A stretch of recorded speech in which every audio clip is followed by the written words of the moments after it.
জিবরিল ফেরেশতা যখন প্রথমে রাসূল করিম সাল্লাল্লাহু আলাইহি ওয়াসাল্লামকে জিজ্ঞাসা করলেন, মাল ঈমান, ঈমান কাকে বলে? তখন রাসূল বলে দিলেন, 6টা কথা বিশ্বাস করার নাম ঈমান। হাদিসে জিবরিলে যে 6 কথা বিশ্বাস করাকে রাসূল ঈমান বলে আখ্যায়িত করেছেন, এই 6 কথা কোরআনের বিভিন্ন আয়াতে বিক্ষিপ্তভাবে বর্ণিত হয়। রাসূলের বিভিন্ন হাদিসেও বিক্ষিপ্তভাবে বর্ণিত হয়েছে, কিন্তু হাদিসে জিবরিলের 6 কথা একত্রিতভাবে বর্ণিত হয়েছে। তাই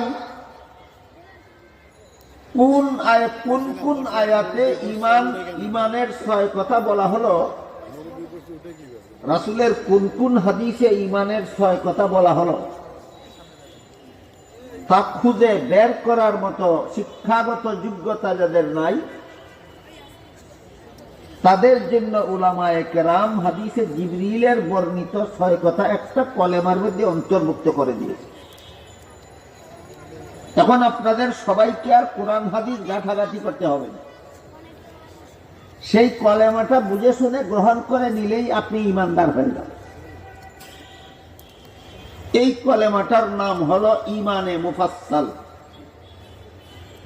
আমানতু বিল্লাহি ওয়া মালাইকাতিহি ওয়া কুতুবিহি ওয়া রুসুলিহি ওয়াল ইয়াউমিল আখিরি ওয়াল কদরি খাইরিহি ওয়া শাররিহি মিনাল্লাহি তাআলা ওয়াল বাসি বাদাল মাউত। এর অর্থ হলো, আমি আল্লাহর প্রতি ঈমান আনলাম, আল্লাহকে বিশ্বাস করলাম, আল্লাহর ফেরেশতাগণ বিশ্বাস করলাম, আমি আসমানি কিতাবগুলি বিশ্বাস করে নিলাম, আমি নবী রাসূলগণের প্রতি বিশ্বাস স্থাপন করলাম, আমি আল্লাহর নির্ধারিত তকদীর বা ভাগ্য তালিকা বিশ্বাস করে নিলাম,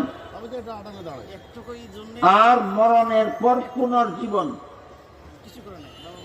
এবং সেই জীবন পরকালীন চিরস্থায়ী জীবনে স্থায়ী জীবন, এই দুইটা অংশকে দুইটা গণ্য করলে কথা 7টা হয়, আর দুইটাকে একটা গণ্য করলে কথা 6টা হয়। আমি পরকালীন চিরস্থায়ী জীবনের